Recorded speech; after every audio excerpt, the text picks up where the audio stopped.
A quiet beginning soon turns into an unforgettable journey. This movie is packed with mystery, action, and surprising twists that keep you guessing. Let's dive into the story and uncover what happens from start to finish. In the mid-21st century, programmer Cohen sits naked at his home desk while staring at a black hole on a big screen. When his phone rings, he desperately answers it, but it's not the call he's been waiting for, so he immediately hangs up. Cohen goes back to work and the phone rings once more, but it isn't what he wants either, so he hangs up again. Afterward, Cohen gathers his strength and dares to go outside, which he hates. The church he lives in is in shambles and has no luck, so he has to chain the door. His neighborhood is quite dystopian. It's in a deplorable state and cops stop random citizens on a whim. Yet there are also bright screens playing the news and promoting all kinds of products. Eventually he arrives at the headquarters of Mancom, the company he works for. He does something called crunching entities for the Ontological Research Division. A camera keeps recording him while he works, and he has to replace a glowing tube every time he makes progress. A few hours after he arrives, he gets a call informing him that management will review his disability request in the afternoon. When supervisor Joby comes to check on him, Cohen tells him he's dying and that he's got an appointment later to prove it. Joby asks him to cancel it because they need him for a project, but Cohen reveals he's already finished it because he did some work at home too. In fact, he wants his whole shift to be fully remote because he hates this place and he doesn't want to miss his call. But Joby reminds him that only management can decide that and nobody speaks to management. In the afternoon, Cohen meets up with the medical evaluation team. Since he keeps referring to himself as we, it confuses the doctors. He insists that he's dying and points at his hair loss as proof, but the doctors have run some tests and say he's perfectly healthy. In fact, Cohen is their most productive worker. After Cohen argues with them, they decide to request a psychiatric evaluation. When Cohen returns to his desk, Lobby informs him that he's throwing a party and management will be there. Cohen admits he hates and even fears parties, but he can't let this chance pass. In the evening, Cohen arrives at the party, which is annoyingly colorful and loud for him. He immediately asks Joby where to find management, but Joby tells him to relax and mingle. Bainsley compliments Cohen's looks, but it makes him feel uncomfortable. Scared and awkward, Cohen makes his way through the crowd until he finds a dark room where he can be at peace. He doesn't notice someone else in the room until he sees him move. This is management, who wants to know what issues he's having. Cohen tells him that commuting is a waste of time, that he'd be much more productive at home, and that he doesn't want to miss a call he's been waiting for all his life. He doesn't know the nature or origin of the call, but he hopes it'll provide him with a purpose he never had and tell him the meaning of life. Management calls him insane, so Cohen apologizes and leaves. On his way out, Cohen bumps into Joby, who drags him back into the party and promises a proper meeting with management. He also forces him to eat something without flavor as their diets demand. Cohen keeps trying to escape and the struggle causes him to choke on the food as his boss appears before him again. Management asks him about the meaning of life before announcing he has a project for him. Since Cohen is still choking, Bainsley rushes to give him abdominal thrust and makes him spit out the food, which is taken by a rat. Embarrassed and overwhelmed, Cohen hides in the bathroom and has a small breakdown.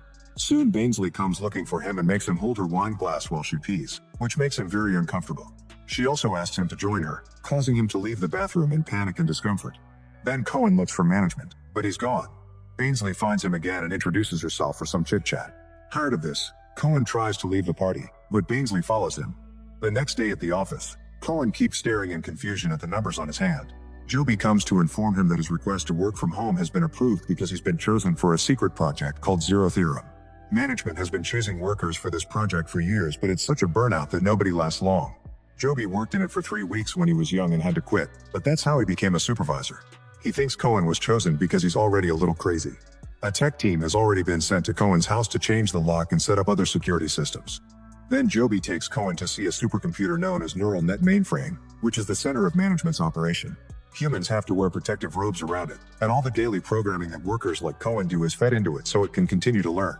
Summer intern Bob is in charge of doing maintenance and thinks Cohen will only last 2 weeks in the project. He calls everyone Bob because he thinks remembering names is a waste of brain cells. Joby opens a special hatch in the machine to grab the tube with the software. He gives it to Cohen as he explains that he'll receive new data downloads every week. Later at home, Cohen is working hard on the new project, clearly much happier and relaxed than he was in the office. He finishes lots of equations and downloads them in the software tubes. The computer AI often sends him reminders to upload the processed data, but it's not needed since he's always on schedule. A camera on the Jesus statue keeps an eye on his work. Months pass and even on Christmas Cohen continues to work while wearing a Santa hat. However, he's growing frustrated because he's supposed to reach a result where 0 equals 100% and he keeps failing. He's managed to increase his percent from 93 to 97, but he's still nowhere close to 100. This frustration causes him to upload the updates at the last second when he receives the reminders. All this time, Cohen has also been attending therapy sessions with Dr. Shrink Wrong, an AI shrink. Today Shrink Rom goes through the long lists of Cohen's fears and says that today she wants him to talk about his joys for a change. However, Cohen says that he feels no joy at the present. In fact, he currently feels nothing at all. Their chat is interrupted by a data upload reminder and Cohen freaks out because he's made no progress. Shrink Rom helps him calm down with breathing exercises before ending the session. At night, Cohen keeps dreaming about a terrifying black hole. In the mornings, he's awakened by the upload reminders. Sometimes he thinks about Bainsley and their last talk at the party. She got too touchy for his comfort and kept asking him to come to her place, refusing to take no as an answer. She gave him her phone for when he would finally change his mind. After another long day of work, Cohen tries to have dinner and is startled by the upload reminder, causing him to burn his arm on the hot plate. He bandages his arm and goes back to work, but first he turns the monitor thinking that may help him visualize the equations better. Unfortunately, he keeps failing, not to mention that he gets constant interruptions like the phone ringing and the doctor telling him to breathe. All the pressure and frustration finally cause him to snap. So he grabs a hammer to destroy the computer and the phone before having a breakdown. In the morning, Joby comes to fix the monitor and check on him. Cohen explains he's having difficulty maintaining the upload schedule and Joby says that personnel meltdowns are normal. He would pull Cohen out of the project but management wants to give him another chance. With a simple sheet, Joby fixes the monitor in a second. He then asks for a drink, but Cohen can only offer him nasty-looking tap water. Joby admits that he misses Cohen at the office because he's one of the only friends he has. Then he asks him what is giving him trouble. When Cohen explains that the zero theorem is unprovable and insists he only wants his call, Joby insists he only needs to keep trying and he shouldn't let the stress get him in a bad mood. He promises to send someone to help Cohen relax. Later, Cohen dreams about the black hole again and is awakened by a knock on the door. It's Bainsley dressed as a nurse. She says that Joby sent her but that she isn't his friend because Joby doesn't have any. When she asks about the church, he explains he bought it from an insurance company years ago and it was cheap because of the extensive fire damage. As Bainsley looks around, she keeps teasing him by showing off her rear or touching him under his robe. When she reaches his desk, she breaks her nail on the keyboard and asks him to kiss it better, so he does it just to keep her happy. It's an awkward peck, so Bainsley sucks his finger to show him how it's done. Suddenly, Shrink Rom appears on the screen to point out that Bainsley is trying to project her unresolved issues of paternal abandonment. When she's about to mention the age difference, Bainsley insults her and turns it off. She explains that her father died and that she didn't come to do the naughty, she only does tantric stuff. Afterward, Bainsley helps him clean up and notices that Cohen often stares at her. She convinces him to open up a bit, so he admits that he always wanted to feel different and unique. However, an objective analysis got him to conclude that he's as inconsequential as anyone else. One night a long time ago, he received a phone call from a mysterious voice, who said his name in such a powerful way that Cohen felt a rush of joy like he never felt before. It was so strong that he knew this voice could tell him his purpose in life. This excitement caused him to accidentally drop the receiver and the call ended, so he's been waiting for a callback since. Bainsley doesn't understand what the big deal is, but she agrees to help him and promises to come back soon. Sometime later, Bob rings the bell. Cohen refuses to let him in, so Bob forces the door open and rushes to the bathroom to relieve himself. Then two funny-looking men burst into the building and make Cohen sign a delivery form.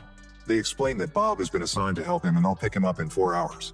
Bob starts fixing and upgrading Cohen's computer as he reveals that management is his father, so he's working this summer job because Dad forced him to. He says this will take a few hours and asks Cohen to order real food instead of the nasty oatmeal he keeps around. Cohen admits he's been thinking of quitting, but Bob explains he can't because he's management's tool. Everyone is a tool for the company, including Joby and Bainsley, who hasn't come back yet and is paid by the hour.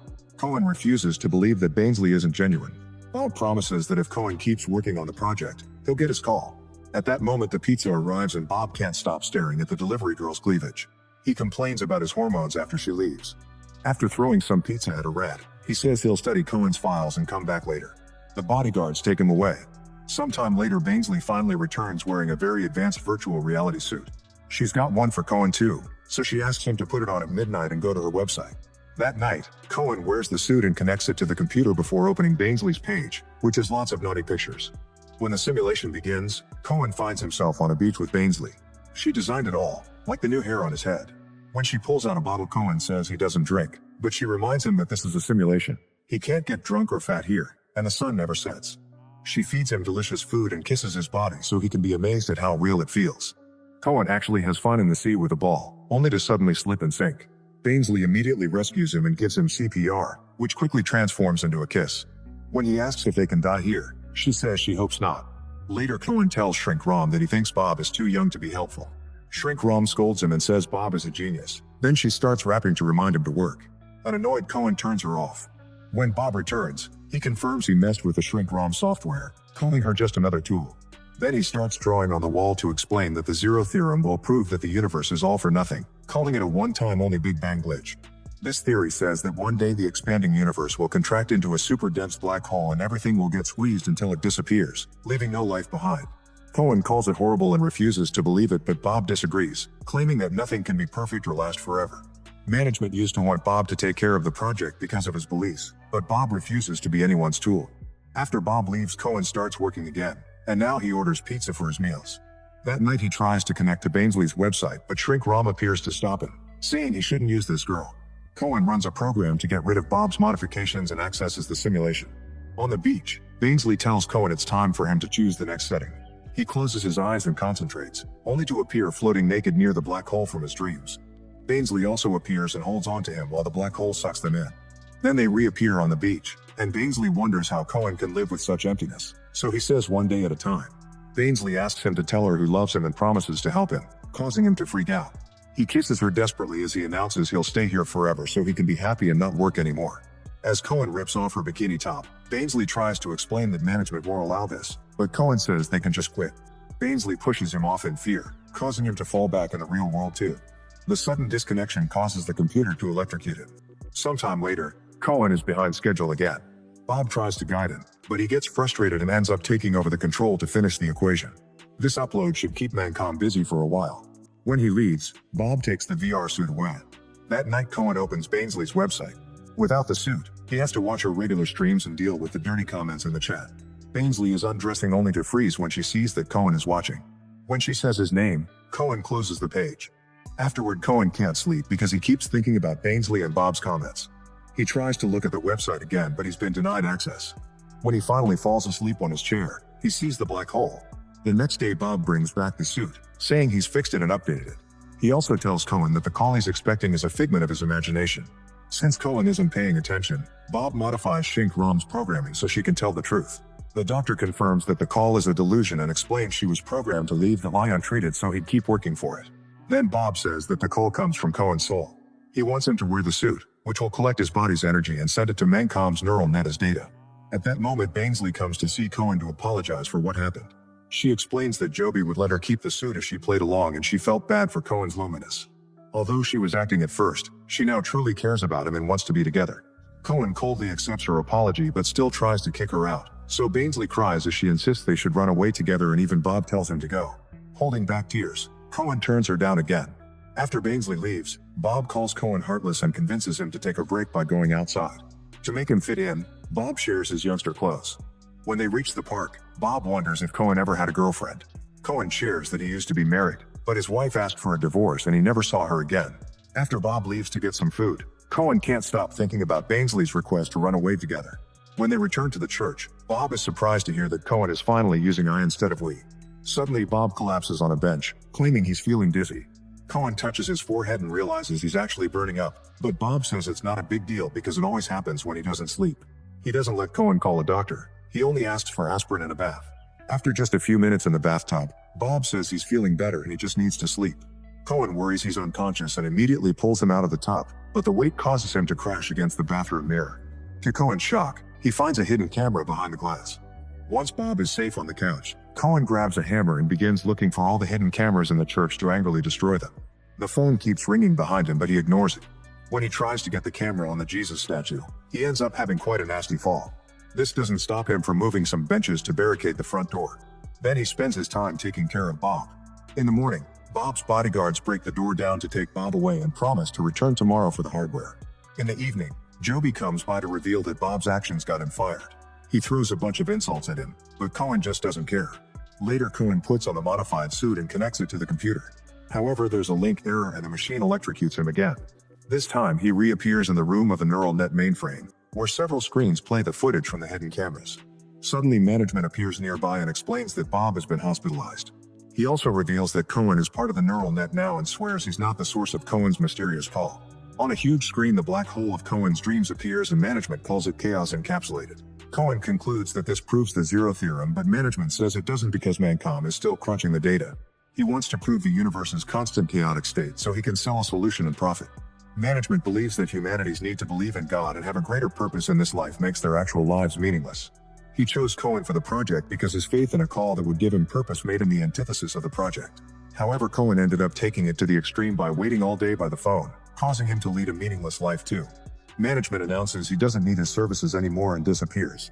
A furious Cohen begins screaming insults, but this only activates a video of management on the big screen firing him over and over. Cohen then starts destroying everything in his path and even disconnects every part of the mainframe. When he finally calms down, the cables begin to move and connect the mainframe again. After a few seconds, the machine starts cracking and Cohen jumps right before a big explosion blows the entire structure up. Inside he finds the black hole from his dreams, although now it has images of his life floating around. At first Cohen considers leaving, but then he smiles and lets his body fall into the hole. A light glows brightly as he gets absorbed with the images. Moments later Cohen finds himself on the beach from Bainsley's simulation, although now he's bald and naked. The things from the picnic in Bainsley's bikini top are still there. Cohen admires the sunset before getting in the water to play with the ball. Soon he exchanges the ball for the sun itself, making it bounce before it finally sets.